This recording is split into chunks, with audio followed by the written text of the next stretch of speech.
నమస్తే అందరికీ నమస్కారం. ఈ రోజు మనతో ఉన్న గెస్ట్ అందరికీ సుపరిచితురాలు, ఒక అమ్మ. ఎందుకంటున్నారా, తను చాలా ప్రోగ్రామ్స్, చాలా యూట్యూబ్ ఛానల్లో కనిపిస్తున్నారు. తోడు నీడ NGO, she is the founder. So ఈ రోజు మనతో పాటు ఉన్నారు. కానీ సింపుల్గా కాదండి, చాలా ఫ్రస్ట్రేషన్తో. ఇన్ని ఇంటర్వ్యూస్ ఇచ్చాము, ఇంతలా మాట్లాడుతున్నాను, నాకు తోచినంత వరకు నేను హెల్ప్ చేస్తున్నాను. బట్ ఎక్కడ తప్పు జరుగుతుంది, ఎందుకు అని చెప్పి దాని గురించి డీటెయిల్డ్గా మనతో మాట్లాడడానికి రాజశ్రీ గారు ఉన్నారు. సో ఇంకెందుకు ఆలస్యం, నమస్తే అమ్మా. నమస్తే అమ్మా. ఎలా ఉన్నారు? బాగున్నానమ్మా. ఏంటమ్మా, హెల్త్ ఏదో ప్రాబ్లం అయింది అన్నారు ఈ మధ్యలో? అవునమ్మా, ఒక రకం కాదు. అర్ధరాత్రి కాల్స్, అపరాత్రి కాల్స్, ఇష్టం వచ్చినట్టు మాట్లాడతారు. ఒకడు తాగి మాట్లాడతాడు, వాళ్ళతో తిరగబడి దెబ్బలాడి, లేదా అయిపోయిన వాటి గురించి కామెంట్లు, కొంతమంది ఎందుకు వాళ్ళకి పెళ్లి చేశారు అని నా ఎదురుగా రమ్మంటాను. నేను అనేది ఏంటంటే, నా దగ్గరికి వచ్చి మాట్లాడు, ఇలా కూర్చుని మాట్లాడు, నేను జవాబు చెప్తాను. అంతేగాని అక్కడ కూర్చొని నువ్వు మెసేజ్లు పెట్టేసి, నీకు తోచినట్టు మాట్లాడేసి, వాయిస్ మెసేజ్లు పెట్టేసి, ఈ వచ్చే వాళ్ళని భయపెట్టి, ఈ ఒక రకమైన బాధాకరమైన, అది తట్టుకోలేక, మనసు చాలా సున్నితంగా ఉంటుందమ్మా. బయటకు ఎంత రఫ్గా కనపడతానో అది ఒక్కొక్కసారి ఒక్కొక్కళ్ళ మాట తట్టుకోవడం కష్టం అనిపిస్తుంది. ఆ ప్రెషర్ ఎక్కువైపోయింది, ఆ స్ట్రెస్ ఎక్కువైపోయింది. దాంతో ధనాధన్ ఒక్కసారిగా హార్ట్ అటాక్ వచ్చింది. అయితే ఒక్కసారి ఏంటి డైరెక్ట్గా వచ్చేసాం అనుకుంటున్నారా? ఫ్రస్ట్రేషన్ అండి అది. తను తోడు నీడ అనే ప్రోగ్రామ్ ఎన్జిఓ ఫౌండర్. అంటే 50 ఏళ్లకి పైబడిన వారికి ఏ తోడు లేకపోతే వాళ్ళకి, అంటే వాళ్ళ ఫ్యామిలీ వైఫ్ కానీ హస్బెండ్ కానీ చనిపోతే వాళ్ళకి ఒక నీడ్ కావాలి, అంటే తోడు కావాలి, అవసరం కావాలి అని అనుకునే వాళ్ళు పెళ్లి చేసుకోవచ్చు, నేనున్నాను అని చెప్పేసి ఆ మేడం అరేంజ్ చేశారు. ఈ తోడు నీడ ఆల్రెడీ చాలా వీడియోస్ మనం చూసాము. బట్ అయినా చిన్న ఇంట్రో అనేది మేడమే ఇస్తారు. అమ్మ, ఇప్పుడు కొత్తగా ఎవరైనా చూసే వాళ్ళకి జస్ట్ తోడు నీడ గురించి మీరు చెప్పండి, మీ ఫౌండేషన్ జస్ట్ సింపుల్గా చెప్పేయండి. జస్ట్ ఇందులో ఏ స్వార్థంతో, ఏ డబ్బు సంపాదించాలని కమర్షియల్గా ఆలోచించి నేను ఈ కార్యక్రమం మొదలుపెట్టలేదు. ఒంటరితనం అంటే ఏంటో నాకు తెలుసు కాబట్టి, నేను అనుభవించాను కాబట్టి. అలా ఏ జీవి ఒంటరిగా, అంటే ఎవరు నా అన్నవాళ్ళు లేకుండా ఆ లాస్ట్ క్షణాల్లో నాకు నా మనిషి అన్నవాళ్ళు లేరనే బాధతో చచ్చిపోకూడదు. ఉన్నంతలో వాళ్ళకి నీకు నేనున్నాను అనేటువంటి ఒక భరోసా, ఆఖరి క్షణాల్లో ఒక ఆత్మీయమైన స్పర్శ, వాళ్ళ కళ్ళల్లో నీళ్లు, అది చూసి ఆ సంతృప్తిగా ఆ జీవి చనిపోవాలి. వాళ్ళకు ఒక తోడు కావాలనే ఉద్దేశంతో మొదలుపెట్టాను. ఇప్పటికి 12 సంవత్సరాలు అయింది దగ్గర దగ్గర మొదలుపెట్టి. దీనికి చెప్పాలంటే మీ మీడియా చాలా సపోర్ట్ ఇచ్చింది. నేనేం కోటీశ్వరాలను కాదు, డబ్బులు ఖర్చు పెట్టి కార్యక్రమం చేసే స్తోమత, ఆర్థిక స్తోమత కూడా నాకు లేదు. అలాంటిది ఈ కాన్సెప్ట్ని బయటకి తీసుకొచ్చి 10 మందికి తెలియజేసి, ఈ రోజుకి నేను ఎక్కడ అడ్వర్టైజ్మెంట్ ఇవ్వను, మీ కార్యక్రమాలు చూసే నాకు ఫోన్ చేస్తారు. అంత మంచి పబ్లిసిటీ ఇచ్చి ఒక పాజిటివ్గా ముందుకు వెళ్ళడానికి నాకు ఒక అవకాశం ఇచ్చారు, ఒక వేదికని కల్పించడానికి మీ మీడియాని. దాని ద్వారా నేను ప్రతి 2 నెలలకి ఒక సమావేశం పెడుతున్నాను. ఇలా ఎంతోమంది జంటలు కలుస్తున్నారు, వందల సంఖ్యలో ఉన్నారు కలిసిన వాళ్ళు కూడా. అయితే ఇది కలిసిన ఆనందం కంటే ఈ వెనకాల వచ్చేటువంటి రకరకాల కామెంట్స్. ఫర్ ఎగ్జాంపుల్, నా మీటింగ్కి వచ్చే ఒక ఆవిడ పక్క ఆవిడతో అంటుంది, ఈవిడ ఈ పాటికి ఎంత సంపాదించిందో, ఒక సొంత ఇల్లు లేదు ఈ రోజుకి. ఎందుకంటే ఇంత సంపాదిస్తే నేను ఈ పాటి కార్లలో తిరిగేదాన్ని, ఆటోలో వెళ్ళిన రోజులు ఉన్నాయి. ఇప్పుడు నేను వాడిన కారు కూడా మా వారు ఖాళీగా ఉంటే ఆ కారు తీసుకెళ్తా, లేకుంటే నేను ఆటోలో వస్తాను. మరి అంత సంపాదించి ఏం వెనకేసుకున్నాను నేను, ఎవరి కోసం దాస్తున్నాను, నా సుఖం మానేసి అంతే. అలాంటి కామెంట్లు కానీ, లేదా ఈవిడ ఇదేదో కమర్షియల్గా చేస్తోంది. ఇప్పుడు ఇదే తోడు నీడ అనే పేరు మీద ఒక కమర్షియల్ ఇది ఉందమ్మా, మ్యాట్రిమోనియల్ ఉంది. మొన్న ఎవరో ఒక ఆమె ఫోన్ చేసింది, వాళ్ళు దానికి వెళ్ళారు. ఓకే అమ్మా. చాలామంది తోడు నీడ ఇదేనా అని అడిగితే, కొన్నాళ్ళు వాళ్ళు తోడు నీడ ఇదే నేనే రాజేశ్వరి అని కూడా చెప్పిన రోజులు ఉన్నాయి. అది నేను గట్టిగా వార్నింగ్ ఇచ్చాక నేనే రాజేశ్వరి అని చెప్పడం మానేశారు. ఆవిడ చెప్పిన మాట నాకు ఎంత బాధ అనిపించిందంటే, ఏమ్మా ఇది కాదు, మీరు 10,000 8,000 కట్టమంటున్నారు, ఆవిడది 8,000 ఉండదు, అంత ఫీజులతో ఆవిడ చేయటం లేదని గట్టిగా మాట్లాడితే, అప్పుడు చెప్పిందిటే ఇప్పుడు ఆ తోడు నీడ నడవటం లేదు, ఆవిడేదో ఒక ఫ్రాడ్ చేసింది, అందుకని మూసేశారు అని చెప్పింది. మీ మీద వాళ్ళు చెప్పారు, మూసేశారు, ఫ్రాడ్ చేసింది ఆవిడ, అందుకని మూసేశారు. ఎంత బాధ అనిపిస్తుంది. మీరు ఎంత నిజాయితీగా అయితే చేస్తున్నారో, మీరు ఒక ఫ్రాడ్ చేశారు, నువ్వు చేతనైతే నిరూపించు, నా ఫ్రాడ్ ఎక్కడుందో నిరూపించు, నువ్వు శుభ్రంగా మీడియా దగ్గరికి వెళ్ళి పలానాడు ఈ ఫ్రాడ్ చేసిన చూపించు నాకు. ఇది నిజాయితీగా చేయడానికి ఎలాంటి స్ట్రెస్ అనుభవిస్తున్నానో, ఎలాంటి ఒత్తిళ్ళు నేను భరిస్తున్నానో, అలాంటిది ఆవిడ ఫ్రాడ్ చేసింది అందుకని మూసేశారు అందంతే. ఆవిడకి నమ్మకం కలగల. ఓకే. కలక వచ్చి మళ్ళీ నెంబర్ సరి చూసుకుని వీటిల్లో ఎక్కడో మీడియాలో నెంబర్ చూసుకుని నాకు ఫోన్ చేసి ఇలా వెళ్ళానమ్మా, ఇలా వెడితే వాళ్ళు అలా చెప్పారు నాకని. నేను వాళ్ళని ఏం చేయను. ఎంతో మంది అలాగా ఎంతో మంది చెప్తారు. నేను చెప్పాను చాలా మందికి, రండి పోలీస్ స్టేషన్కి రండి, నేను తీసుకెళ్తాను అంటే కొంతమంది భయపడి ఎందుకులే అమ్మ పోతే పోయిందిలే అని వదిలేస్తారు. అక్కడ వరకు అనేసరికి మళ్ళీ అడుగు ముందు వేరు. రారు, ముందుకు వేరు. అలాగా ఎంతమంది ఇలాగా ఎన్ని రకాలుగా ఆవిడ డబ్బు సంపాదిస్తోందని కొంతమంది, ఆవిడ ఫ్రాడ్ అని కొంతమంది. అయితే ఒక్క విషయం చెప్తాను, నాకు మ్యాన్ పవర్ లేదు, మనీ పవర్ లేదమ్మా, విల్ పవర్ చాలా ఉంది. ఎంత గుండెపోటు వచ్చినా నేను తట్టుకొని నిలబడ్డాను. ఇలాంటి బెదిరింపులు కానీ కామెంట్స్ కానీ ఎన్ని వచ్చినా కూడా నేనున్న నాళ్ళు తట్టుకుని నిలబడగలుగుతాను, నేను చేయగలుగుతాను. ఓకే. ఎందుకంటే దానికి కావలసిన ఆ విల్ పవర్ నాకుంది. ఇలాంటి తాటాకు చప్పుళ్లకు కుందేలు బెదరదన్నట్టు భయపడేదాన్ని కాదు నేను. కాకపోతే ఇలాంటి బాధాకరమైన కార్యక్రమాలు చేస్తున్నారు. ఏ ఉద్దేశంతో అయితే ఇది మొదలు పెట్టామో దాన్ని వెనక్కి లాగుతున్నారు. నా బాధ అది. దాన్ని వెనక్కి లాగుతున్నారు. 10 మంది ఆడవాళ్ళ ముందుకు వస్తే వాళ్ళకి ఫోన్లు చేసి వాళ్ళని హెరేజ్ చేసి వాళ్ళని బాధ పెట్టి వెనక్కి పంపిస్తారు. ఇప్పుడు మీ కార్యక్రమంలోనే వచ్చారు రవి పద్మాని. అవునమ్మా, నేను కాల్ చేస్తున్నాను, బట్ ఏమైందో ఏమో అసలు వాళ్ళు ఫోన్లు ఎత్తట్లా. ఏమైందో నాకు కూడా తెలియదు. 2 ప్రోగ్రాంలకు వచ్చారు, చల్లగా చెప్పారు. మీ కామెంట్లలోనే చూసానమ్మా, ఒక ఆయన ఎవరో పెట్టాడు, ఆవిడకి డబ్బు ఉంది కదా అందుకని చేసుకుంటాడు. అంటే ఆయన అలా డబ్బుతో లెక్క కట్టుకుంటాడేమో, బహుశా అందరూ ఆయనలాగే అనుకుంటా. పచ్చ కామెర్లు వాళ్ళకి లోకం అంతా పచ్చగా కనిపించింది అంటారే, అలాగే ప్రతి ఒక్కళ్ళు డబ్బు కోసమే రారు. డబ్బు కోసం వచ్చే మనుషులు కూడా ఉన్నారు. పోని రవి డబ్బు కోసమే ఆమె చేసుకున్నాడని అనుకున్నా ఆవిడ సంతోషంగా ఉందిగా. అవును, ఆవిడ హ్యాపీగా ఉంది, ఆవిడ పిల్ల హ్యాపీగా ఉంది, వాళ్ళిద్దరూ హ్యాపీగా ఉన్నారు. వచ్చి చెప్పారు, మన కళ్ళ ముందే చెప్పారు. ఎందుకోసమైనా చేసుకొని సంతోషంగా ఉన్నారా లేదా? చాలా మంది అమ్మా, నేను కొన్ని కామెంట్స్ చూసాను. ఫర్ ఎగ్జాంపుల్ నేను కొన్ని కామెంట్స్ మీకు చెప్తూ ఉంటాను. ఏంటి అనంటే, అసలు ఈ ఫౌండర్ ఎవరైతే ఉన్నారో రాజేశ్వరి గారు, తను తక్కువ అమౌంటేనా, నిజంగా తనకి ఏ బెనిఫిట్ రావట్లేదా, ఏ బెనిఫిట్ రాకుండానే తను చేస్తున్నారా, ఇదొకటి నడుస్తుందమ్మా కామెంట్. జనరల్ గా అసలు దీనికి మీకు ఎంత ఖర్చు పెడతారు, వాళ్ళు ఏమిస్తారు, ఎంత టైం పడుతుంది? ఈ కార్యక్రమం మొట్టమొదటి చేసినప్పుడు నా దగ్గర డబ్బులు లేవు, నా పెన్షన్ తప్ప. అది పెట్టుబడి పెట్టి 50,000 ఖర్చు పెట్టి చేసే స్తోమత లేదు కాబట్టి కూకట్పల్లి దగ్గర ధోలారిధని అని ఒక రాజస్థానీ డాబా లాంటిది ఏదో ఉంది, పేరు వినే ఉంటారు. అవును, అది ఒక ఎగ్జిబిషన్ అనుకుంటుంది. దానికి 250 రూపాయలు టికెట్.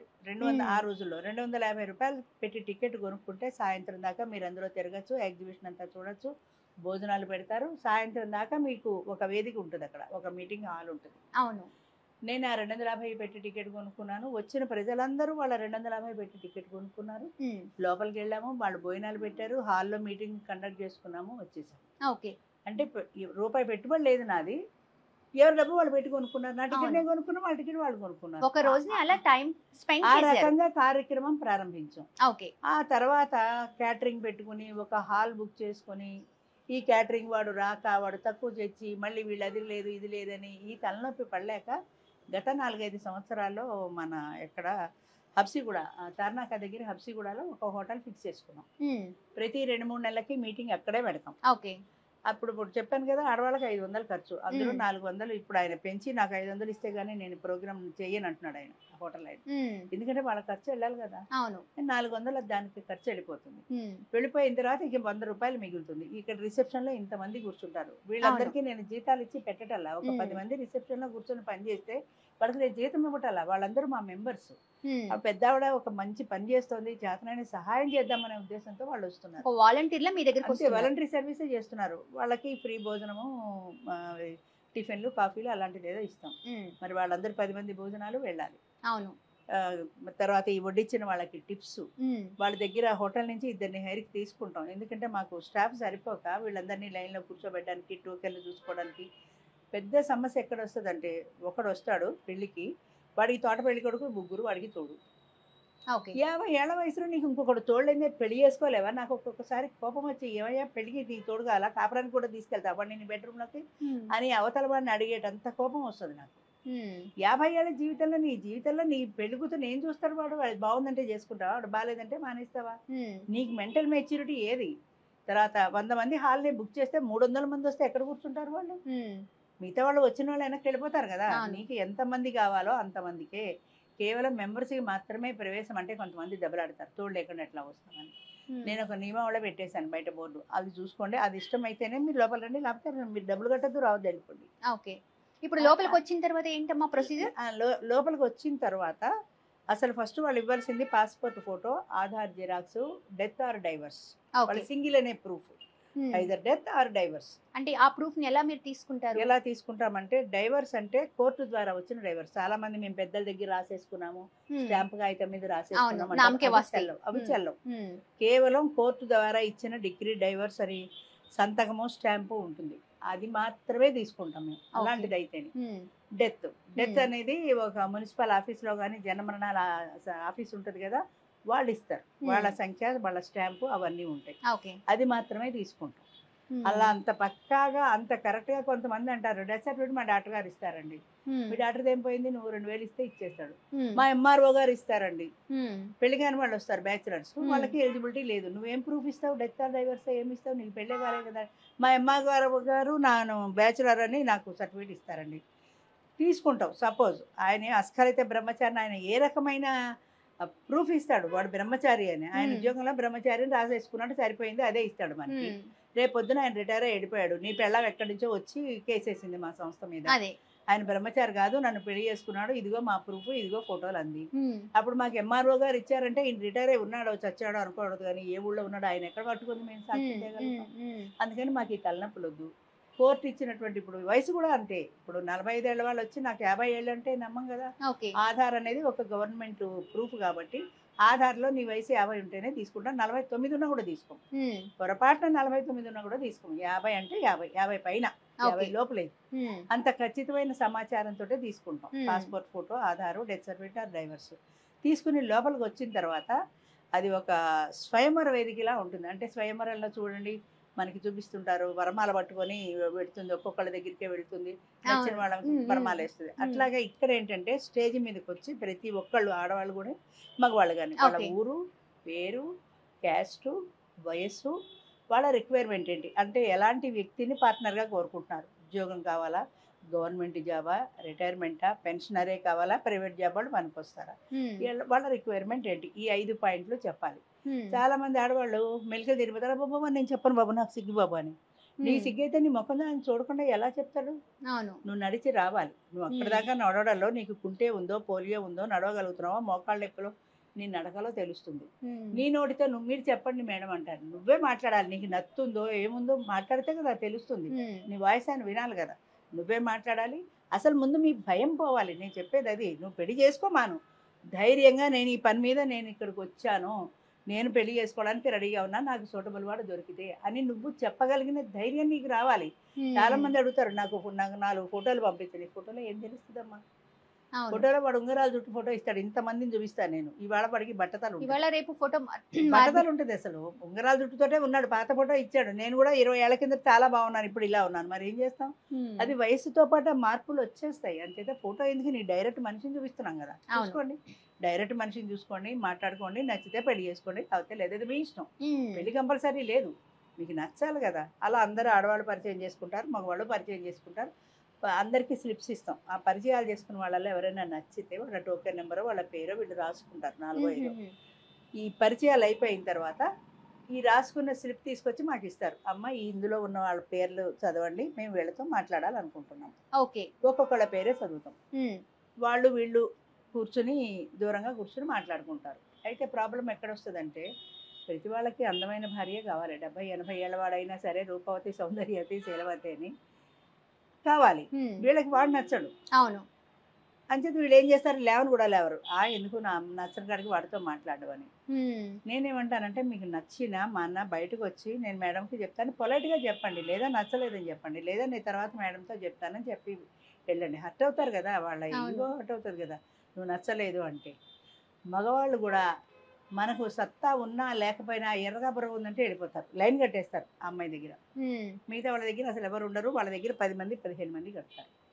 నేనేమంటానంటే, ఇది అందం చూసి చేసుకునే పెళ్లి కాదు, నువ్వు పిల్లల్ని కనడానికి చేసుకోవటల్లా. భార్య రూపవతి శత్రు అని ఈ వయసులో నువ్వు అందంగా ఉన్నకొద్దీ నీకు ప్రమాదం ఎక్కువ. అందుకని నువ్వు సూటబుల్గా ఉంటుందా లేదా, నీ జీవితం ప్రశాంతంగా వెళ్తుందా, that is the most important issue. నీ జీవితం ఈమెతో ప్రశాంతంగా వెళుతుందా లేదా, ఆమె పిల్లలు ఒప్పుకున్నారా, నీ పిల్లలు ఒప్పుకున్నారా, ఒప్పుకుంటే చేసుకుంటారా, ఒప్పుకోకపోయినా చేసుకుంటారా, ఫ్యూచర్ ఎలా లైఫ్ లీడ్ చేయాలనుకుంటున్నారు, ఈ విషయాలు మాట్లాడుకోండి అంటే అవి మాట్లాడుకోరు. నేను నెగిటివ్గా మాట్లాడకూడదు అని. నీకు ఎంత వస్తుంది, నీకు ఇల్లుందా, ఓ ఇల్లు నాకు రాసిస్తావా, ఓకే. అందరూ అలా అంటారంట. అట్లా అనేవాళ్ళు ఉండడంతో అది ఒక సంస్థకు కూడా చెడ్డ అయిపోతుంది. అబ్బా తోడు నీడల ఆడాళ్ళందరూ డబ్బు మనుషులు అని ఒక పేరు వచ్చేస్తుంది కదా. యా. నువ్వు డబ్బు కోసం ఎందుకు చూస్తావు, నీ జీవితం నువ్వు తినడానికి డబ్బు అవసరమే, కానీ ఎవరిస్తారండి. ఇప్పుడు ఇది ఇది నేను అడిగితే మా ఆయన రాసిస్తారా? ₹1,00,000 విలువ చేసే ఇల్లు నాకు రాసిమంటే 70 ఏళ్ళు 60 ఏళ్ళు వచ్చింది, ఎవడిస్తాడు అసలు? ఎందుకు అడుగుతారు అలాగా అంటే, మాకేం కావాలి మేడం, మాకేదో మనసు సరైన వ్యక్తి అయితే చాలు, నన్ను అర్థం చేసుకుంటే చాలు, నన్ను బాగా చూసుకుంటే చాలు అని చెప్తారు. అక్కడికి వెళ్ళిన తర్వాత వెర్షన్ టోటల్ మారిపోతుంది. ఇంకొకటమ్మా, నేను ఈ మధ్య కాలంలో కామెంట్స్ అంటే మిడిల్లో అని కాదు, ఇంకా కామెంట్స్ కొన్ని నేను చూసినవి ఏంటి అని అంటే, ఈ పెళ్లి ఆమెను చేసుకుంటుంది దానికోసమేనా, దేనికోసం, అదే దేనికోసం అంటే దానికోసం అంటే నాకు ఇలాంటి అర్థం కాదు. కామెంట్స్ నేను చాలా చూశాను. దానికోసం అంటే దేనికోసం, అదే అది చెప్పే ధైర్యం లేనివాడా మెసేజ్ ఎందుకు పెట్టాడమ్మా? నా దగ్గరికి రమ్మంటే దేనికోసం చేసుకుందో నేను అచ్చ తెలుగులో చెప్తాను, అచ్చ తెలుగులో. మా స్కూల్లో ఒకసారి ఒక ఆయన ఏదో ఇలాగే మాట్లాడితే, ఇదే ఆ బేపనోళ్ళు ఏం చేస్తారో అన్నాడు ఆయన. ఇదే నోటితో లక్ష్మీ అష్టోత్తరం చదవగలను, ఇదే నోటితో నేను బండబూతులు కూడా తిట్టగలను, 2 సత్తాలు ఉన్నాయి నా దగ్గర. దానికోసమైనా అంటే దేనికోసం వచ్చి నాకు క్లారిటీ ఇమ్మనండి ఆయన. ఫేస్ టు ఫేస్ మీరు మీటింగ్ పెట్టండి, దేనికోసం చేసుకున్నారో ఎందుకు చేసుకున్నారో చెప్తాను. ఏమీ చేత కాని వాళ్ళు, ఏమీ చావలేని వాళ్ళు మాత్రమే ఇలాంటి కామెంట్ పెడతారు. I'm very clear. దానికోసం చేసిన నీ సొమ్మేం పోయింది అసలు చెప్పండి. దానికోసమే చేసుకున్నారు అనుకో, నీకేంటి నష్టం? వాళ్ళిద్దరూ సంతోషంగా ఉన్నారా లేదా కావాలా, ఉన్నారా లేదా కావాలా. పబ్లిక్ గా పెళ్లి చేసుకొని తిరుగుతుంటే దానికోసమే నువ్వు రాత్రి పగలు వెళ్ళి వాళ్ళ ఇంట్లో కూర్చొని కాపలాకాయ దేనికోసం చేసుకున్నారు. ఎంత అసహ్యంగా మాట్లాడతారమ్మా. అసలు నీకెందుకు, నీకేంటి సంబంధం? వాళ్ళు హ్యాపీగా ఉన్నారు, సర్వేజన సుఖనోభవంతు, ఆనందంగా ఉన్నారు, అది చాలు అనుకోకుండా దానికోసమే చేసుకొని ఉంటారు. నయం కదా. దొంగచాటు తిరుగుళ్ళు తిరిగే కంటే పబ్లిక్గా పెళ్లి చేసుకుని ఒకళ్ళతో సెటిల్ అయ్యారు, అది సంతోషించదగ్గ విషయమే కదా. అలా ఎందుకు ఆలోచించరు, నెగిటివ్గా ఎందుకు ఆలోచిస్తారు చెప్పండి. ఇప్పుడు మీరు పెళ్లి చేసిన జంటల్లో కొంతమంది బయటకు వచ్చారు కదమ్మా, అంటే మేము చేసుకున్నాము పబ్లిక్ గా అని చెప్పేసి వచ్చారమ్మా, చాలా తక్కువగానే బయటకు వచ్చారు. మొన్న రవి పద్మ లాగానే బయటకు వచ్చారు. వాళ్ళని కూడా ప్రజలు బతకనివ్వలేదమ్మా. 2 మీటింగులకు వచ్చారు, 3వ మీటింగ్ నుంచి పాపం వాళ్ళు కూడా ముఖం దాటేసేసారు. ఏమన్నారో తెలియదు. నాకు చాలా బాధ ఎక్కడ అనిపిస్తుంది అంటే, నువ్వు రాకు పర్వాలేదు అమ్మా, ఇలాంటి కామెంట్లు పెట్టారు వాళ్ళు, మాకు చాలా తప్పు అనిపించింది అని చెప్పండి. లేదా ఇంత ధైర్యంగా పెళ్లి చేసుకుని ముందుకు వచ్చిన వాళ్ళు దానికి కూడా జవాబు చెప్పండి. నేనమ్మా మీ ద్వారా నేను తెలియజేసేది ఏంటంటే, ఎవరికి ఏ రకమైన నెగిటివ్ ఉన్నా ధైర్యంగా నాతో మాట్లాడండి. ఇలా మెసేజ్లు పెట్టి వాళ్ళకి ఫోన్లు చేసి వాళ్ళని భయపెట్టి వచ్చే వాళ్ళని మళ్ళీ వెనక్కి వెళ్ళనివ్వకండి. కొన్ని తరాలు బాధపడి స్త్రీ ఇప్పుడిప్పుడే ముందుకు వస్తుంది. వచ్చే ఆవిడ మళ్ళీ వంటింట్లోకి ఎందుకు వెళ్ళగొడుతున్నారు? మీ శాడిజం ఏంటి? మీకేం కలిసి వచ్చింది? మీరు మీ భార్యతో హ్యాపీగా ఉన్నారు, మీరు మీ భర్తతో హ్యాపీగా ఉన్నారు, ఆవిడ మాత్రం అలా ఏడ్చుకుంటూ ఉండాలా? లేదా నీ భర్తకు లైనేయాలా? మాట్లాడితే అమ్మ కష్టంగా అనిపిస్తాయి మాటలు, కానీ ఎంత మానసికమైన వ్యధ ఉంటే ఇలా మాట్లాడుతున్నారు. అమ్మా ఇంత విధంగా అంటే మీరు చాలా ఫీల్ తో మాట్లాడుతున్నారు. అసలు మీ లైఫ్ లో జరిగిన సంఘర్షణ వల్ల మీరు తీసుకున్న నిర్ణయం ఇలాంటిది ఏదైనా జరగాలి అంటే ఏదో రాజా రామ్మోహన్ రాయ్ లాంటి సంఘ సంస్కర్తలు రావాలి, లేదా మన జీవితంలో జరిగిన ఒక అనుభవంలోంచి ఆ బాధలోంచి వచ్చే తిరుగుబాటు మనస్తత్వం, ఫైరు అందులోంచి వస్తుంది. నా జీవితంలో కూడా ఒంటరితనంతో జరిగిన బాధ, అందులోంచి వచ్చిన ఫైరు, అందులోంచి ఏదో ఒకటి చెయ్యాలి, సొసైటీలో సాధించాలి అని ఈ కార్యక్రమం మొదలుపెట్టాను. ఒక సామాన్యమైన స్త్రీని, ఏదో ఉద్యోగం చేసుకుంటూ పూజలు పునస్కారాలు చేసుకునే మనిషిని ఇంత రివల్యూషనరీ ఐడియాతో ఒక బ్రాహ్మణ కుటుంబంలో ఎవరో అన్నారు, బ్రాహ్మిన్స్ లో జనరల్ గా అంత ధైర్యంగా ముందుకు రారు. అసలు వాళ్ళు చాలా పొసెసివ్నెస్ అమ్మా, అంటే వాళ్ళది మడి ఇది అది అని చెప్పి పాపం ఇవన్నీ చాలా ఉంటాయి.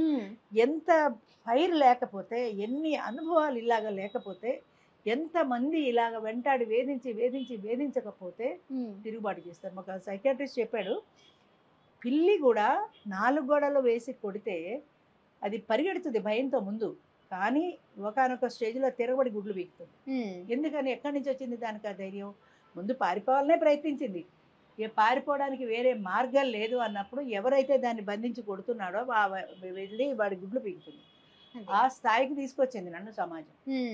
అంటే నేను సమాజాన్ని తప్పు పట్టట్లా, నా జీవితంలో వచ్చే అనుభవాలు. ఈ జరుగుతున్నటువంటి సమాజంలో చూస్తున్న పరిస్థితులు, ఎంతమంది ఆడవాళ్ళు నాతో కలిసి పనిచేసిన వాళ్ళు ఇలా మగ్గిపోయారో సమాజానికి భయపడి పిల్లల్ని పెంచుకోలేక. 30 ఏళ్ళు వచ్చేటప్పటికి 3 పిల్లలతో రోడ్డు మీద పడిపోతే వాడి దాన్ని వాడు పెళ్లి చేసుకొని వెళ్ళిపోతే ఇదొక్కటే ఎందుకు ఏడవాలి? పెళ్లి అనేది ఇద్దరికీ చేశారు అవును కదా. వాడు పెళ్లి చేసుకుని వెళ్ళిపోవడమే. దీనికి ఇద్దరు డైవర్స్ తీసుకున్నారు. దీన్ని పెళ్లి చేసే హక్కు ఉంది, కానీ చేసుకోదు. ఎందుకంటే పిల్లలు ఉన్నారు. ప్లస్ పిల్లల్ని దీని ముఖాన్ని వాడేస్తాడు, వాడి దారి మా దగ్గర కూడా చాలా మంది పిల్లలు నా దగ్గర లేరండి. ఆవిడదేనండి బాధ్యత, నాకేం లేదు. బాధ్యత నీకు ఉందా లేదా కాదు, నీకు కన్సర్న్ ఎందుకు లేదు, పిల్లల పట్ల నీకు మమకారం ఎందుకు లేదు. ఆవిడ దగ్గర ఉన్నారని నువ్వు ఎలా వదిలించుకున్నావు, ఆ పిల్లలతో కలిసి ఆనందంగా గడిపిన క్షణాలు నీకు ఎందుకు గుర్తురావు, అవన్నీ ఎలా మర్చిపోయి నీ స్వార్థం చూసుకుని ఇంకొక పెళ్లికి తయారైపోయావు. ఒక్కొక్కసారి తిడుతుంటాను కూడా, బాధ అనిపిస్తుంది. పిల్లల బాధ్యత అది ఎట్లా పోగొట్టుకుంటావు. కొంతమంది చక్కగా మాట్లాడుకుంటారు, డైవర్స్ ఇచ్చుకున్నా కూడా వాళ్ళిద్దరు కలుస్తారు. అంటే ఆ పిల్లల కోసం, పిల్లలకి సెలవులు వస్తే పిల్లలు తల్లి దగ్గరికి వెళ్తారు, మళ్ళీ తల్లి తీసుకొచ్చి తండ్రి దగ్గర చెప్తుంది, ఈయన మళ్ళీ సెలవులు వస్తే. అలాంటి జంటలు కూడా బోల్డ్ అంత మందిని చూశాను. అఫీషియల్ గా డైవర్స్ ఉన్నాయి ఇద్దరికి. కానీ ఇక్కడే మన ఆవిడ పేరు గుర్తు రావట్లేదు, తెలుగు ప్రొఫెసర్ ఆవిడ. పిల్లకి పెళ్లి చేస్తుంటే ఆ పిల్ల తండ్రికి ఫోన్ చేసి, నువ్వు కన్యాదానం చేయాలి, రావాలందిట. ఆయన తప్పకుండా వస్తానమ్మా అన్నాడు. ఆవిడ పక్కన కూర్చున్నాడు, పెట్ల మీద కూర్చున్నాడు, కన్యాదానం చేశాడు. చేయవలసిన ఫార్మాలిటీస్ అన్ని తండ్రిగా ఆయన డ్యూటీలన్నీ ఆయన పెర్ఫెక్ట్గా చేశాడు. పెళ్ళంతా అయిపోయాక ఆయన దాన్ని ఆయన వెళ్ళిపోయాడు. కనీసం ఆ సంతోషం మిగిల్చాడు. అలా ఉండేవాళ్ళు కూడా ఉన్నారు. కానీ వాళ్ళ స్వార్థం చూసినా ఆవిడ వెళ్ళిపోయిందండి. ఆవిడకి నాకేం పిల్లలతో సంబంధం లేదండి. నీకు సంబంధం లేదు. కన్నప్పుడు నీ రక్తం, నీ పిల్లలు, నిన్న మొన్నటి దాకా నీ గుండెల మీద ఆడుకున్న పిల్లలు, ఇవాళ నాకు సంబంధం లేదని ఎలా అనగలుగుతున్నావు? అంటే ఎంత అటాచ్డ్ అంత డిటాచ్డ్గా ఉంటారు అనుకుంటా మగవాళ్ళు. చాలా మంది, కొద్దిమంది మంచి వాళ్ళు ఉండొచ్చు, కాదని నేను అంటలేదు, కానీ చాలా మంది ఇలా ఇందులోంచి వచ్చిన పైరు, ఆ పిల్లలతో వాళ్ళు బాధపడుతున్న తీరు. ఒక ఆవిడ బొట్టు పెట్టుకొని పిల్ల పెళ్లి సంబంధాలకు వెళ్తే ఆవిడ బొట్టు పెట్టుకుంది, ఆవిడ ఎంత బతికించిందో, అలాంటి ఇంట్లో పిల్లని ఎలా చేసుకుంటావు అని కామెంట్ చేసిన వాళ్ళు ఏమనాలి? పెట్టుకోకపోతే ఏమమ్మా పెట్టుకోలేదు, నేను కూడా ఏమో 7 చచ్చిపోయాడా, ఇవి 1,00,000 ప్రశ్నలు. బొట్టు పెట్టుకోకుండా పెడితే ఆవిడ ఎదురొస్తే తప్పు, కూర్చుంటే తప్పు, నుంచుంటే తప్పు, ఇన్ని రకాల కామెంట్లు పడలేక బయటకు వెళ్తోంది కదా అని బొట్టు పెట్టుకుంటే దాని మీద మళ్ళీ కామెంట్లు. ఇలాగ హింసించి ఆడదాన్ని ఎంత హింసించాలో మాక్సిమం అంతా హింసించేశారు మహాపతివ్రతలు అందరూ. మరి ఈ పాపాలు కావా? అంటే నువ్వు ఇంట్లో కూర్చుని దేవుడికి పూజలు పునస్కారాలు చేసేసి భర్తకి పాదసేవ చేసేస్తే సరిపోయింది. ఆ సాటి స్త్రీ ఇంత దుఃఖపడుతుంటే దానికి ఇంకో 2 రాళ్ళు వేసి దుఃఖపడుతున్నావే, ఇది పాపం కదా? ఈ పాపం నువ్వు వచ్చే జన్మ అనేది ఉందనే కదా నువ్వు నమ్ముతున్నావు. మరి వచ్చే జన్మలో నువ్వు అనుభవించవా? నీకు ఇదే స్థితి నీకు రాదా వచ్చే జన్మలో? అనకూడదు. కానీ వచ్చే జన్మ ఉందేమో, వచ్చే జన్మ కూడా అడ్వాన్స్ బుకింగ్గా ఈ నోములు వ్రతాలు ఇన్ని చేస్తున్నాం కదా, ఇవన్నీ వచ్చే జన్మ ఉంది, పుణ్యం బాగా బ్యాలెన్స్ పెంచుకుంటున్నామని. నాకు ఆశ్చర్యం ఎక్కడేస్తుంది అంటే, అమ్మ, పుణ్యం అనేది నువ్వు చేసే మంచి పనుల్లో నువ్వు ఒక దానం చేసినా కూడా కృష్ణార్పణం అనుకోమన్నారు. ఒక రూపాయి నువ్వు దానం చేసినా కూడా అది కృష్ణార్పణం. అంటే నీ మనసులో ఈ రూపాయి బ్యాలెన్స్ నాకు పెరుగుతుంది పుణ్యం అనే ఆశతో చేస్తే అది నీకు ఎంత మాత్రమో రాదు. నీకు పుణ్యం లేదు. నువ్వు రూపాయి వేసినా అంతే, 100 రూపాయలు వేసినా అంతే. అదే భగవదర్పితం అనుకోవడంలో నువ్వు నిస్వార్థంగా చేసావు. ఆ నిస్వార్థంగా నువ్వు చేసినప్పుడే దాని ఫలితం. మీరు ఎప్పుడైనా చూడండి, గుళ్ళలో క్యూలు కట్టి ఉంటారు జనాలు, డిబ్బీలో దక్షిణలు వేస్తారు. ఆ గుడి బయట అడుక్కుని ఉంటారే, వాళ్ళకి 1 రూపాయి వేయరు. అవును. ఎందుకని? అక్కడ వేస్తే పుణ్యం, ఇక్కడ వేస్తే రాదని. పిచ్చివాళ్ళు వాళ్ళు, నిజంగా పిచ్చివాళ్ళు. ఇక్కడ వేసినా అక్కడ వేసినా మానవ సేవే మాధవ సేవ అని పెద్దవాళ్ళు కూడా చెప్పారు కదా. ఆ మాధవ సేవ చేయడానికి లేదు, బ్యాంక్ బ్యాలెన్స్ అక్కడ హుండీలో వేసేస్తే నా పుణ్యం బ్యాలెన్స్ పెరిగిందో లేదో మరి దేవుడు అనేవాడు చెప్తాడు కదా. అంచేత అమ్మ పుణ్యం పాపం అంటే నా దృష్టిలో సాటి మనిషి చేతనైతే సహాయపడు, వాళ్ళు సంతోషిస్తే అదే నీకు పుణ్యం. సాటి మనిషిని హింసిస్తే పాపం. అదే నా పండ అయితే అది. ఓకే అమ్మ, మొన్న మీరు ఆల్మోస్ట్ అంటే ఒక 1 మంత్ అయిందా మీరు మళ్ళీ ఒకటి పెట్టారు కదా, ఇదే స్వయంవర వేదిక లాగా. ఎంతమంది అటెండ్ అయ్యారు? 7వ తారీఖు 270 మంది అటెండ్ అయ్యారు. ఆ రోజు నేను వెళ్ళలేదు, బాగలేదని. మా వాళ్ళు పాపం రావద్దు, మేమే చూసుకుంటాం, నువ్వు మళ్ళీ అక్కడికి వెళ్ళి ఇలాంటి వాళ్ళు ఏదో మాట్లాడతారు, నీకు కోపం వచ్చేస్తుంది, మళ్ళీ స్ట్రోక్ వస్తే కష్టం, నువ్వు రావద్దు అన్నారు. సరే మధ్యాహ్నం 3 గంటల వరకు నేను వెళ్ళలేదు. మొత్తం కార్యక్రమం అంతా వాళ్ళే చేసుకున్నారు. 270 మంది వచ్చి జనాలు మీద పడిపోయి, భోజనాల దగ్గర మీద పడిపోయి ఇక వాళ్ళని క్యూలో పెట్టలేకపోయారు, కంట్రోల్ చేయలేకపోయారు. పాప మా మేనేజర్ కూడా వచ్చి ఆయన కూడా సర్వ్ చేయాల్సి వచ్చింది, కంట్రోల్ చేయలేక. అంతమంది వచ్చారు. ఆడవాళ్ళు ఎంతమంది వచ్చారు? 70 మంది అమ్మా. అదే నాకు బాధ కలిగించే అంశం. 200 మంది మగవాళ్ళు వస్తే 70 మంది ఆడవాళ్ళు వచ్చారు. ఇప్పుడే కదా ప్రతి మీటింగ్ లోనూ కూడా మగవాళ్ళ సంఖ్య ఎక్కువ ఉంటుంది, ఆడవాళ్ళ సంఖ్య తక్కువే ఉంటుంది. ఎప్పుడైనా 50% ఉంటారు. నేననేది ఏంటంటే ఇంకా స్త్రీలు ముందుకు రావాలి, వాళ్ళ భయాలు పోటల్లా. 100 మంది ఫోన్ చేస్తే 10 మంది రారు మీటింగ్కి వచ్చే వాళ్ళలో. పాత వాళ్ళు కొంతమంది, కొత్త వాళ్ళు కొంతమంది.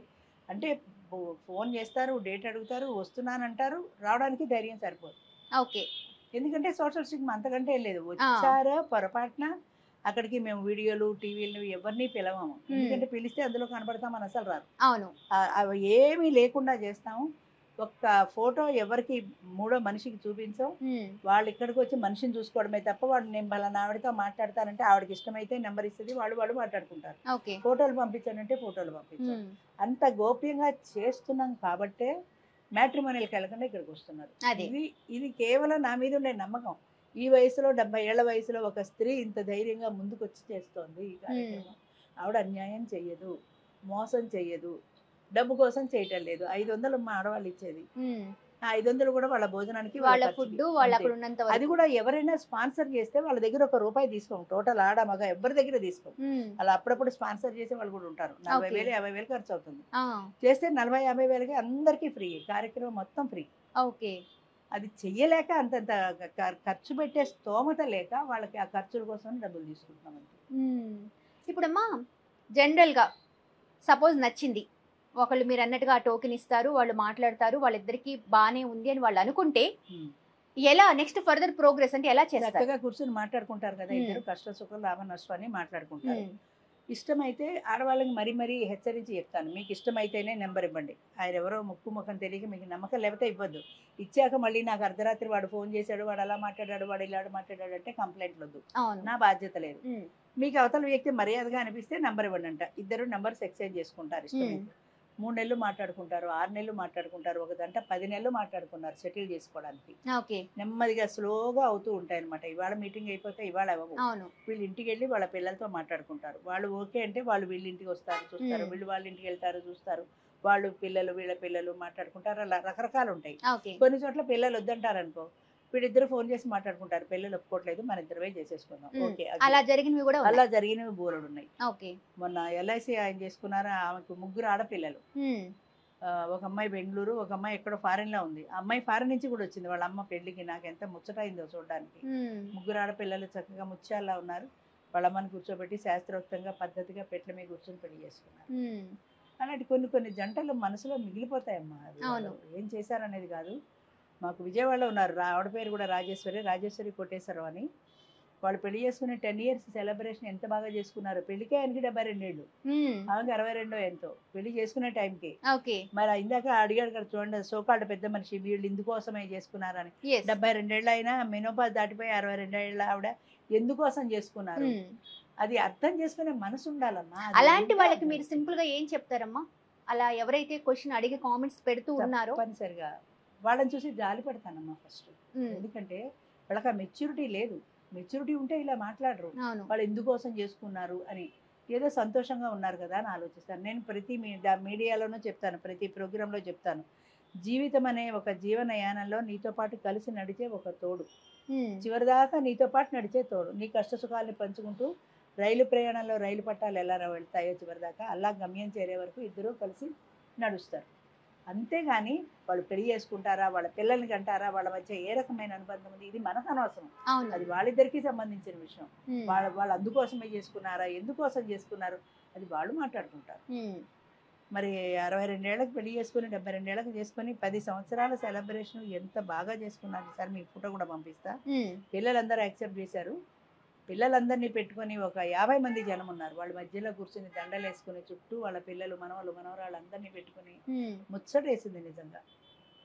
అంటే 10 ఏళ్ల దాంపత్య జీవితం వాళ్ళది. 10 సంవత్సరాలు ఆ వయసులో ఆయనకి 82 ఏళ్ళు వచ్చాయి, ఆవిడకి 72 ఏళ్ళు వచ్చాయి. అయినా కూడా చేసుకోవాలి, ఈ సంతోషాన్ని మనం అందరితో పంచుకోవాలి అని నాకు కూడా ఫోన్ చేసి పిలిచారు. విజయవాడ వెళ్ళలేకపోయినా కానీ. సో అలాంటి వాళ్ళని చూసినప్పుడు నాకు ఏమనిపిస్తుంది అంటే, ఈ కార్యక్రమం సంతృప్తికరంగా అనిపిస్తుంది. అంటే నేను జీవితంలో కొంతైనా సాధించాను, 10 మంది అయినా ఇలా సంతోషంగా జీవిస్తున్నారని. అలాంటి వాళ్ళ ముందు ఈ బేకార్ మాటలు పట్టించుకోను నేను. అందుకోసమే చేసుకున్నారా, ఎందుకోసం చేసుకున్నారు, ఇలా మాట్లాడే మాటలు అసలు పట్టించుకోండి. సుమారుగా ఎంత మందికి చేస్తుంటారమ్మా? ఒక ఏమన్నా ఐడియా ఉందా? సంఖ్యలో ఉన్నారు, మా లెక్క బిడ్డ మానేశాను. 2010 అమ్మా. 2010 అమ్మా. 2010 14 సంవత్సరం 24 ఇప్పుడు. 13 ఏళ్ళు పూర్తయింది. అంటే 13 ఏళ్ళుగా ఒంటరిగా ఎస్. నాకు ఉన్న వాళ్ళందరూ ఈ తోడు నీడల వాళ్ళే హెల్పర్స్. జీతాలు ఇచ్చే స్తోమత లేదు. ఇప్పుడు ఆ వేళ మేము తీసుకున్న డబ్బులు ఆ వేళకి ఖర్చు సరిపోతే చాలా అదృష్టం. ఓకే. ఇంకోటి ఏంటంటే 100 మంది వస్తారో 50 మంది వస్తారో చెప్పలేం మనం. తెలీదు. ఇప్పుడు పెళ్లికి పిలిచినట్టే పిలుస్తాం అందరిని పలానా డేట్ అని. ఎంతమంది వస్తారో ఎంతమంది రారో తెలీదు. వచ్చినా రాపోయినా మీరు 100 మందికి హాల్ బుక్ చేశారంటే భోజనాలకు డబ్బులు వాడికి ఇచ్చే తీరాలి. అవును. మన కర్మం కొద్ది 50 మందే వచ్చారనుకో మీరు 100కి డబ్బులు కట్టాల్సింది. అవును. మీరేం చేయలేరు. అలాంటప్పుడు చేతికి పడతాయి. ఉమ్. ఇందులో మిగిలాయి అనుకోండి, ఇప్పుడు మనట్లాగా డబ్బులు ఎక్కువ మంది వచ్చారు మిగిలితే అది తీసుకెళ్లి బ్యాంకులో వేస్తాం. తక్కువైతే మళ్ళీ తీసుకొస్తాం, తక్కువైతే దీంట్లో కలుపుతాం, ఎక్కువైతే బ్యాంకులో వేస్తాం. తోడు నెల కూడా ఇన్కమ్ ట్యాక్స్ లెక్కలు అకౌంట్లు అన్నీ ఉంటాయి కదా. ఉన్నాయమ్మా. నేను చెప్పండి అన్ని ఇంటర్వ్యూస్ లో మీరు చూసాను, అంటే చాలా ఇంటర్వ్యూస్ చాలా ఛానల్స్ మీరు ఇచ్చారు. చాలా వాటిల్లో అయితే చాలా మంది కొన్నిటిలో ఇందాక నేను ఒకటి చెప్పాను దానికోసమేనా అనేది, అవునవును. తర్వాత ఈవిడికి ఏమన్నా అమౌంట్ వస్తుందా అని చెప్పేసి ఇలాంటి కామెంట్స్ రావడము, తర్వాత కొంతమంది నాకు కూడా మెసేజ్ పెడతారమ్మా, అమ్మా మళ్ళీ ఎప్పుడు వస్తుంది ఏంటి, నా ఏజ్ ఇది నాది ఇది అని చెప్పేసి ఒక పెద్ద చిట్టానే నాకు ఇచ్చారు. అవును. నాకు పంపించి మీ దగ్గరికి అప్రోచ్ అవ్వమని చెప్పేసి అలా చాలా నాకు కామెంట్స్ వచ్చాయి. అవునవును. అయితే వీళ్ళకి ఒక టైం గానీ ఏది లేదు, మరి మీకు ఎలా టైమింగ్స్ కానీ ఎలా ఇప్పుడు అసలు మొన్న అవుతుంది? 7వ తారీఖు ప్రోగ్రామ్ చేసాం. ఆ, 2 నెలల దాకా రెస్ట్. డేట్ కూడా నెక్స్ట్ మీటింగ్ ఎప్పుడని అడుగుతారు. ఇప్పుడు Hmm. ఏమీ డిసైడ్ చేయ ముందు నా బుర్ర మళ్ళీ నాకు నార్మల్ అవ్వాలి. Okay. ఏదో యుద్ధాలు గొడవలు వచ్చి ఉమ్, ప్రతి 2 నెలలకి ఒక మీటింగ్ అయిందంటే మొన్న ఎప్పుడు ఇది ఏప్రిల్లో చేసాం. ఆ, మే జూన్ 2 నెలలు గ్యాప్ జూలైలో చేస్తాం. మళ్ళీ జూలైలో జూలై చేస్తారు. ఎవరైనా అడిగితే జూలై ఫస్ట్ వీక్ లో ఉంటుంది. ఉమ్, మీరు జూన్ నెలాఖరు నుంచి ఫోన్ చేయండి. ఒక 15 రోజుల ముందు చేస్తే చాలు, ఇవాళ నుంచి చేయక్కల. Okay. చేసినప్పటికి మర్చిపోతారు. ఓకే. మళ్ళీ ఉందా అని మళ్ళీ ఇంకొక ఫోను. ఉమ్, అంచేత మీరు జూలై ఎండింగ్ లో చేయండి. అప్పటికి డేట్ ఫిక్స్ చేస్తాం. ఎప్పుడు చేసినా ఆదివారం చేస్తాం. ఓకే. అది కూడా ఉంది, ఆదివారమే చేస్తాం. ఎందుకంటే జనాలు రావడానికి వెళ్ళడానికి వాళ్ళకి క్యాజువల్ లీవ్ వర్కింగ్ పీపుల్ ఉంటారు కదా, ఉమ్, వాళ్ళకి సెలవులు పోకూడదని. ఓకే. పొద్దున్న వస్తారు, సాయంత్రం వెళ్ళిపోతారు. ఉమ్, 9:30కి రిసెప్షన్ స్టార్ట్ అవుతుంది. 9:30 నుంచి క్యూ. ఈ వీళ్ళెవరు ఉంటారు వాళ్ళని కూడా పెట్టామమ్మా, వాళ్ళ పేరేంటి, ఉమ్, బౌన్సర్లను కూడా పెట్టాము. మా కంట్రోల్ కాక మా వాళ్ళందరూ పెద్దవాళ్ళు కదా, ఓకే. అంచేత వీళ్ళు గట్టిగా వాడు తోసుకుంటూ వచ్చేస్తే వీళ్ళే భయపడతారు వాడిని అడ్డం అమ్మా, పడ్డారు. ఎవరన్నా ఇప్పటి వరకు వచ్చిన ఆడవాళ్ళల్లో గానీ మగవాళ్ళు పెద్దవాళ్ళే, ఎందుకంటే మీరు 50 years తర్వాతే అన్నారు. అవును. సో వాళ్ళల్లో ఎవరైనా అమ్మా మేము పెళ్లి చేసుకోవాలి అనుకుంటున్నాము, అవును. అంటే జనరల్ గా మనం మాటల్లో, ఎందుకంటే చాలా మంది అడుగుతూ ఉంటారు, మాకు మెసేజ్ వచ్చింది కాబట్టి, అవును.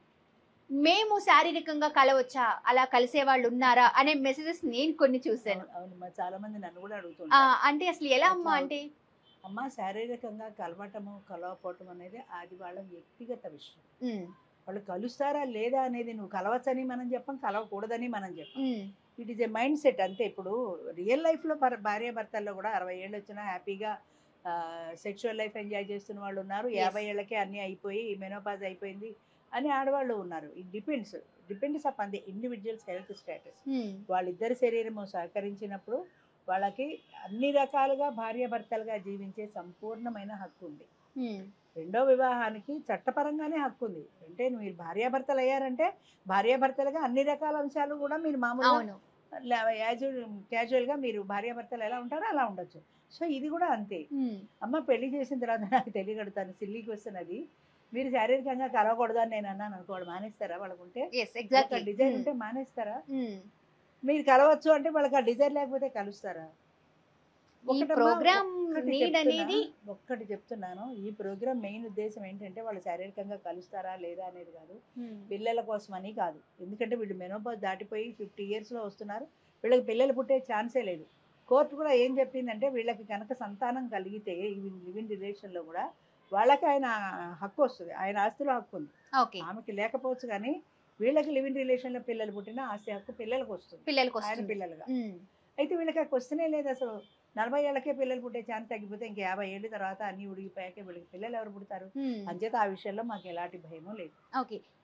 ఇప్పటి వరకు జరిగిన పెళ్లిల్లో ఏదైనా ఫేక్ గా నేను బతికే ఉన్నాను అని హస్బెండ్ గానీ వైఫ్, భగవంతుడి దయ ఇంతవరకు అలాంటి కేసు రాలేదు మా. ఓకే, అలా వస్తే ఏంటమ్మా ఫర్దర్ నెక్స్ట్ స్టెప్ ఏంటి? అలా వస్తే ఒకవేళ వస్తే అది ఫేక్ అని వాళ్ళు నిరూపించగలగాలి కదా. ఓకే. ఇప్పుడు మేము జడ్జి గారి డైవర్స్ ఇచ్చిన తర్వాత జడ్జి గారి స్టాంపు సంతకము అన్నీ చూసి మేము తీసుకున్నాం. అది సంతకం ఫేక్ సంతకము అని వాళ్ళు నిరూపించగలగాలి. లేదా ఆ భార్య ఆయన దొంగ డెత్ సర్టిఫికేట్ తీసుకొచ్చాడు, నేను బ్రతికే ఉన్నాను, ఆయన భార్యని ఆయన ఆమె ప్రూవ్ చేసుకోగలగాలి. ఓకే.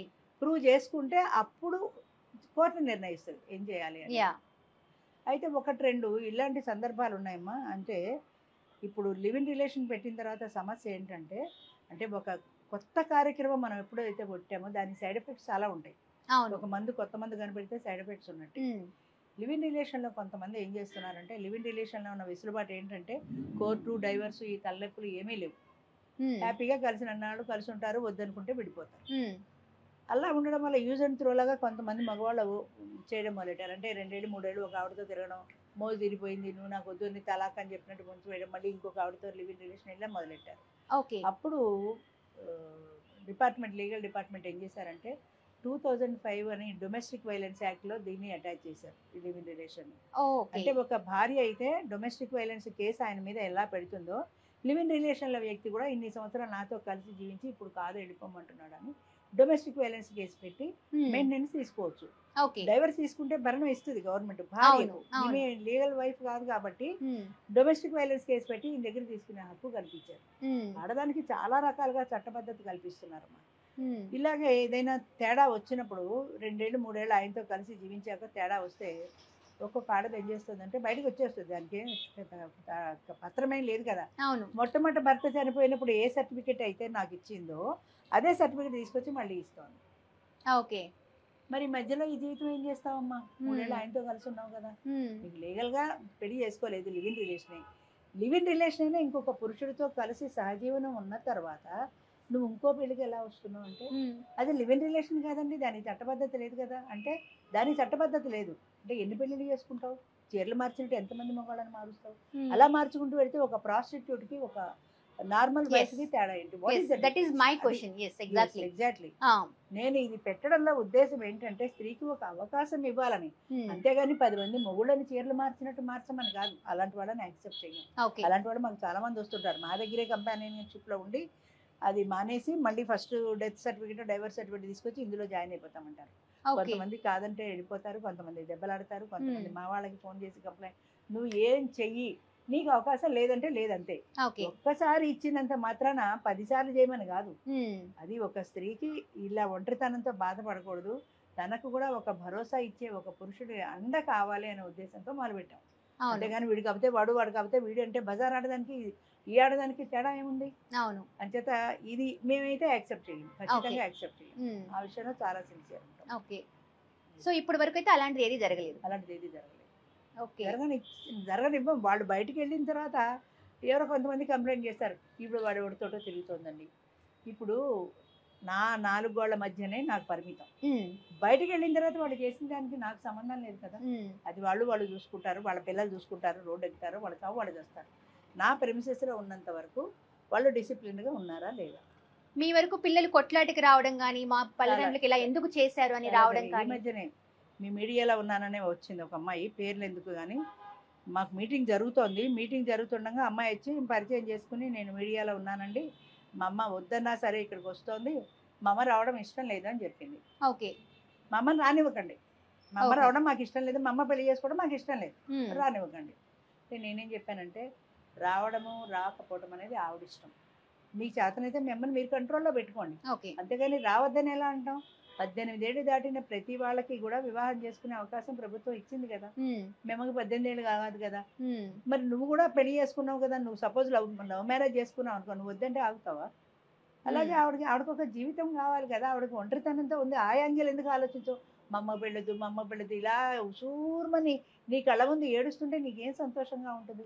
అయ్యో మా అమ్మ కూడా ఒక తోడు కావాలి, నా భర్తతో నేను ఆనందంగా ఉన్నాను, మా అమ్మ ఒంటరిగా కుంగిపోతుంది అన్న యాంగిల్లో మీరు ఎందుకు ఆలోచించరు? ఇంకొక కామెంట్ కూడా చదివానమ్మా మీరు అంటే ఈ విషయంలోని. ఏంటంటే అది 50 ఏళ్ళ తర్వాత పెళ్ళెందుకు చేసుకున్నారు, చేసుకోవడం వల్ల ఏంటి? పిల్లలు లేరా? మీకు తోడు కావాలంటే మీ పిల్లలు చెయ్యరా? మీరు సమాజానికి సేవ చేయకూడదా? తోడు లేకుండా బతకలేకపోతున్నారా? అసలు ఇలాంటి కామెంట్స్ అయితే చాలా చూసాను నేను. అవును. 50 లోపల పెళ్ళెందుకు చేసుకుంటారు చెప్పండి నాకు? 50 దాటిన తర్వాత పెళ్ళెందుకు అని అడుగుతున్నారు, 50 లోపల పెళ్ళెందుకు? దాని జవాబు చెప్పమనండి. అంటే కేవలం పిల్లలకి అన్నం కోసమే పెళ్ళి? అది ఎన్ని కోట్ల సార్లు చెప్పినా వీళ్ళ బుర్రకు ఎక్కదు. పెళ్ళి అనేది ఈవెన్ శాస్త్రబద్ధంగా వాళ్ళు చెప్పింది కూడా ఈ పిల్లల్ని కనడం కోసమే పెళ్ళని ఏ శాస్త్రము చెప్పలేదమ్మా, ఏ శాస్త్రము చెప్పలేదు. పెళ్ళి అనేది ఒక వంశాన్ని వృద్ధిపరచడానికి పెంపొందించడానికి మాత్రమే కాకుండా స్త్రీ పురుషులు ఇద్దరు స్నేహితుల్లాగా కడదాకా సాగించే జీవనయానం. ఇది కొన్ని కోట్ల సార్లు చెప్పుకుంటాను. ఇద్దరు కలిసి ఒక ఫ్రెండ్స్ లాగా కలిసి జీవిస్తారు. అందులో వాళ్ళకి పిల్లలు పుడతారు, వాళ్ళ వంశవృక్షం అభివృద్ధి చెందుతుంది. నెక్స్ట్ జనరేషన్కి ఇది అందిస్తున్నారు, ఈ కల్చర్ అందిస్తున్నారు. మళ్ళీ వాళ్ళు పెళ్లి చేసుకుని ఇంకొక నెక్స్ట్ జనరేషన్కి అందిస్తారు. అది ఒక్కటే కాదు, దాంతోపాటు మిగతావి కూడా ఉన్నాయి. మీ పిల్లలు మిమ్మల్ని చూడరా, చూసిన వాళ్ళు ఉన్నారు, చూడని వాళ్ళు ఉన్నారు. చూడని వాళ్ళు ఉంటే ఎన్ని ఓల్డేజ్ హోమ్లో ఎంతమంది అనాథలుగా బతుకుతున్నారు. ఇంకొకటి చెప్తున్నా, జాయింట్ ఫ్యామిలీస్ ఉన్న రోజుల్లో అసలు ఈ థాటే లేదు, ఈ ఆలోచన ఎవరికీ లేదు. ఎందుకంటే 10 మందితో కలిసి ఉంటున్నప్పుడు వాళ్ళ వ్యక్తిగత జీవితం గురించి ఆలోచన ఉండదు. పిల్లలు పెద్దలు వాళ్ళు వీళ్ళు అత్తగారు మామగారు ఆడపడుచులు అందరూ కష్ట సుఖాలు కలిసి పంచుకునేటువంటి ఒక ఉమ్మడి కుటుంబ వ్యవస్థ ఉన్నప్పుడు ఇలాంటి ఆలోచన రాలా. ఆ రోజుల్లో బాల్య వివాహాలు జరిగేవి. 16 ఏళ్ళు 18 ఏళ్ళకి ఆడది విడో అయిపోయి ఒంటరిగా వచ్చేసేది. కానీ ఆ అమ్మాయికి కూడా ఈ కుటుంబంలో కలిసిపోయిన తర్వాత ఇలాంటి ఆలోచనలు లేవు. అవును. ఇప్పుడు న్యూక్లియర్ ఫ్యామిలీ వచ్చిన తర్వాత పిల్లలందరూ వెళ్ళిపోయిన తర్వాత ఈడొక్కతే ఎలా బతుకుతుంది నాకు చెప్పండి. తండ్రి చనిపోతారు, నేను ఒంటరిని. ఇప్పుడు రాత్రి నాకు హార్ట్ అటాక్ వచ్చింది, రాత్రిపూట నాకు నొప్పి వస్తుంది, ఎవరు వస్తారు చెప్పండి? చెప్పండి, అట్లీస్ట్ ఒక కాల్ చేసే వ్యక్తి అయినా పక్కన ఉండాలి కదా. నేను హార్ట్ అటాక్ వచ్చి బాత్రూమ్ లో పడిపోయి ఒంటరి వాళ్ళు ఎంతమంది చచ్చిపోయారమ్మా? కాలు జారి పడిపోయి బ్లడ్ ఊజైపోయి పీడ్చి పిలవలేని స్థితిలో ఉండి వాళ్ళు స్పృహ తప్పిపోయి తెల్లారి డెడ్ బాడీ పని మనిషి వచ్చి చూసేదాకా లేదు. సో ఈ యాంగిల్ ఆలోచించే వాళ్ళు ఆలోచించరు. ఇప్పుడు నాది కడుపు నిండిన బయానం, నా పెళ్ళాం పక్కన ఉంది, నా జీవితం బాగా వెళ్ళిపోతుంది.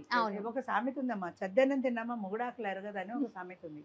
అంటే నీ కడుపు నిండిపోయింది, మరి ఎదరు వాళ్ళ కడుపు నువ్వు పెట్టకపోతే మానే, వాళ్ళ పాటలు వాళ్ళు పడుతున్నారు, వదిలేయి. నువ్వు తినేసి అబ్బెబ్బే అది తినడం చాలా తప్పు, నా దగ్గరికి వచ్చి మీరు చేతనైతే నా ఎదురుగుండా కూర్చొని ఇది ఏ రకంగా తప్ప చెప్పమనండి. చట్టం ఒప్పుకుంది, అవును, శాస్త్రం ఒప్పుకుంది, అది కూడా చెప్పాను, పరాశర శాస్త్రం, అవును, శాస్త్రం ఒప్పుకుంది. ఇక ఏంటి ఒప్పుకోలేదు? ఏది? ఈ రెండే కదా మెయిన్, ఈ రెండు ఒప్పుకున్నారు. మరి మీరు పాపం పుణ్యం అని తెగ బాధపడిపోతున్నారే. ఒకవేళ పాపం చేస్తే ఆ పాపం వాళ్ళకి అంటుతుంది, మీకేమంటదిగా. ఒక కథ చెప్తారమ్మా, ఒక వేశ్య ఉండిదిట, దాని ఎదురుగుండా ఒక సన్యాసి తపస్సు చేసుకుంటూ ఉండేవాడు. ఈయన తపస్సు చేసుకోవడం కంటే ఇలా చూస్తే ఆ వేసింటికి ఎవడెడుతున్నాడో ఎవడొస్తున్నాడో, అయ్యో అది పాప కోపంలో పడిపోతుంది, నరకంలో పడిపోతుంది అన్న ఈ తపస్సు లేదు. అది దాని వృత్తి ధర్మాన్ని అది నిష్ఠగా నియమంగా సాగించింది. చచ్చిపోయాక దానికి స్వర్గం వచ్చింది, వీడికి నరకం వచ్చింది. అడిగట దేవుడు, నాకు అంత పాపిస్తూ దానికి స్వర్గం ఎలా ఇచ్చావు, నాకు నరకం ఎలా ఇచ్చావు? నిత్యం నిన్నే పూజిస్తుంది, నన్ను ఎక్కడ పూజించావు నువ్వు? దారింటికి ఎవడొచ్చాడో ఎవడెళ్ళాడో వీళ్ళకి సరిపోయింది నీకు. నీ దృష్టి నా పూజ మీద లేదు, నా మీద లేదు.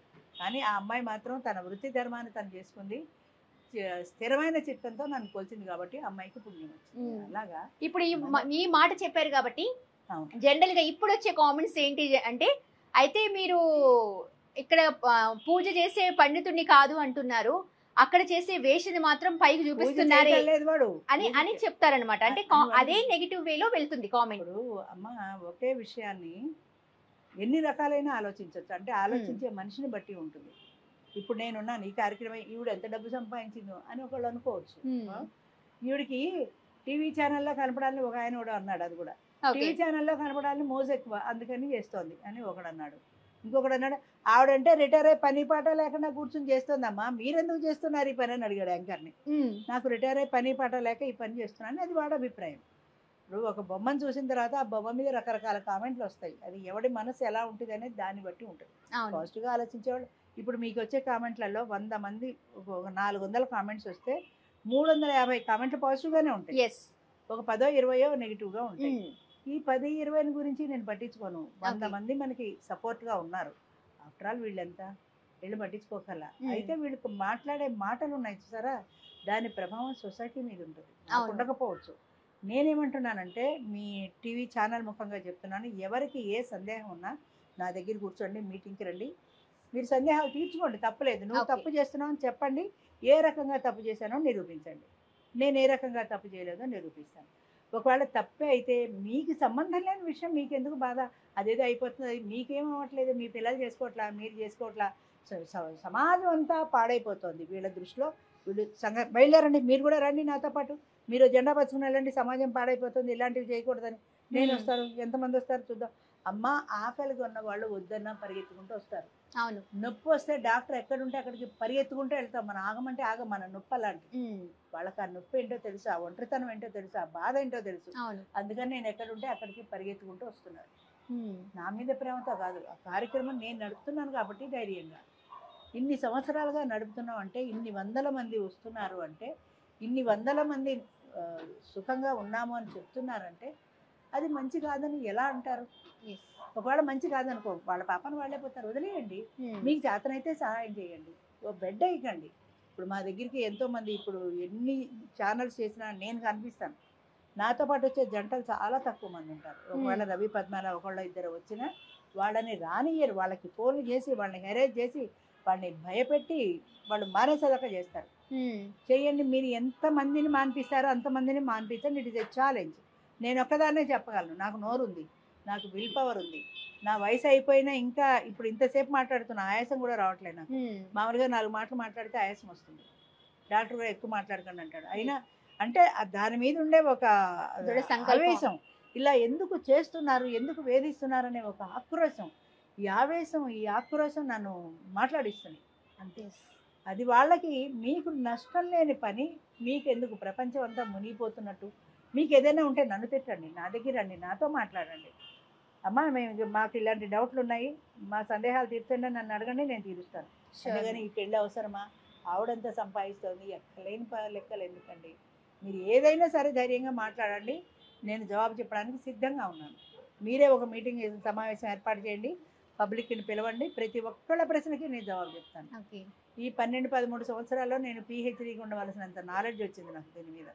ఎవరు ఎలా మాట్లాడతారు, వాళ్ళ మాటలకి ఎలా జవాబు చెప్పాలనేది నేను బాగా కంఠోపాఠం. నాకు చాలా ఇంట్రెస్ట్ కూడా. అంచేత ఎవ్వరు ఏది మాట్లాడినా సరే ఈ దొంగచాటు మెసేజ్లు పెట్టడము, ఆ మెసేజ్ పెట్టిన ఆయన ఫోన్ చేసి మాట్లాడమనండి, ఐఎమ్ రెడీ, రమ్మనండి.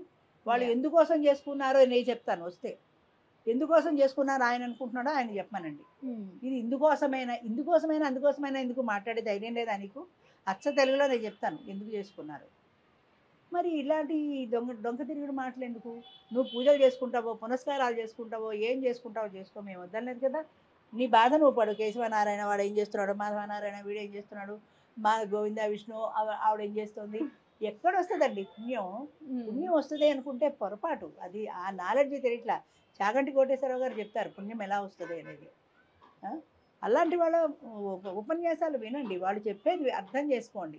అది లేదు, నేను గుడికి వెళ్ళి వచ్చా, నేను 100 రూపాయల దగ్గర డిబ్బిగా వేసేసా, నా బ్యాలెన్స్ పెరిగిపోయింది, ఏవి ₹1 కూడా పెరగదు, నేను చెప్తున్నా. థ్యాంక్స్ అమ్మా, చాలా వాల్యుబుల్ టైం యాక్చువల్గా మీది. అండ్ చూసారు కదా, తోడు నీడ ప్రోగ్రామ్ రాజేశ్వరి గారు చేసేది 50 years పైన ఉన్నవాళ్ళు, అది కూడా సింగిల్గా ఉన్నవాళ్ళు, వాళ్ళ వైఫ్ కానీ హస్బెండ్ కానీ ఎవరైనా సరే చనిపోవడము లేదా డైవర్స్ అయితే పక్కా కన్ఫామ్గా వాళ్ళు తీసుకునే అంత అప్లికేషన్స్ అవన్నీ చూసుకున్నాకే మీకు దానిలో ఎంట్రీ ఉంటుందండి. And there is no nothing hide and seek game. సింపుల్గా మీరు వస్తారు, ఆ టోకెన్ అక్కడ చూస్తారు, మీకు నచ్చిందా వాళ్ళకి నచ్చిందా, ఇద్దరికి ఓకే అయితేనే పెళ్ళి అనేది జరుగుతుంది. దట్ ఆల్సో మీకు ఒక టైం పీరియడ్ ఉంటుంది, అది ఎవరికి ఇష్టం లేకుండానో బలవంతంగానో ఏది జరగదు. సో దీన్ని ఏదో తప్పుగానో అనుకోవడం కంటే, ఒక వ్యక్తికి ఆ ఏజ్లో ఒక తోడు కావాలి, తిన్నావా అని అడిగే వ్యక్తి ఉంటే బాగుంటుంది, రైట్? సో ఇదే ఆయన చేస్తున్నారు. ఎనీవేస్ థ్యాంక్స్ అమ్మా, thank you so much for your valuable time.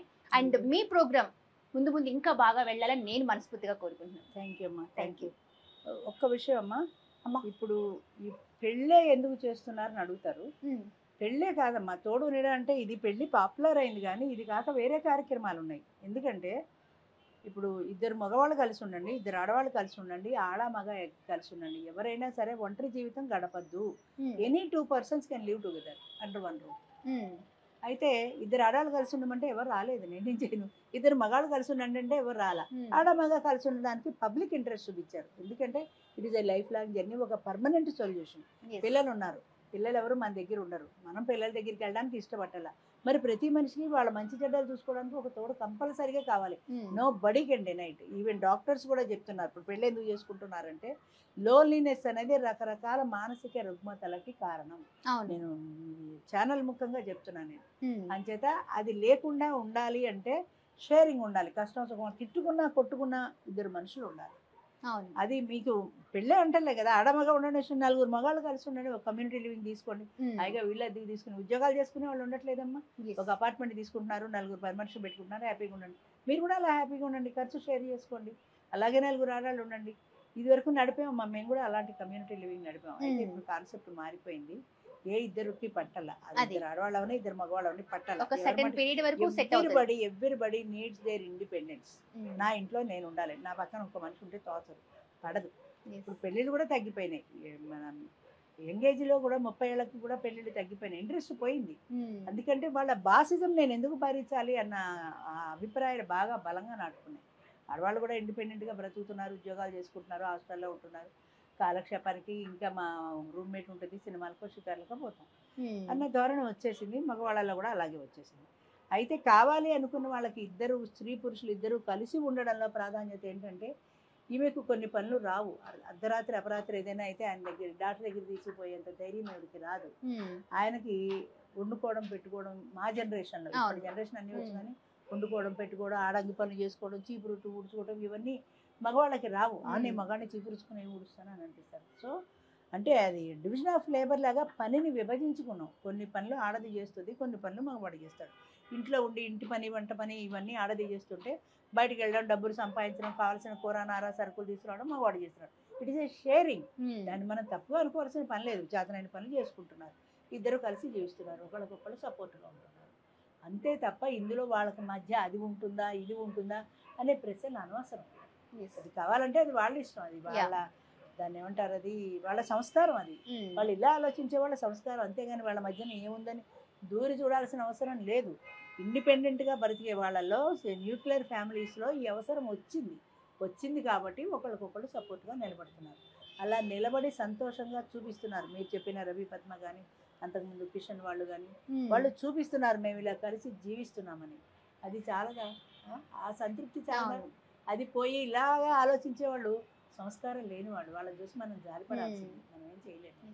అలా కాదు అనుకున్న వాళ్ళు ధైర్యంగా రమ్మనని మాట్లాడినా. Thank you very much.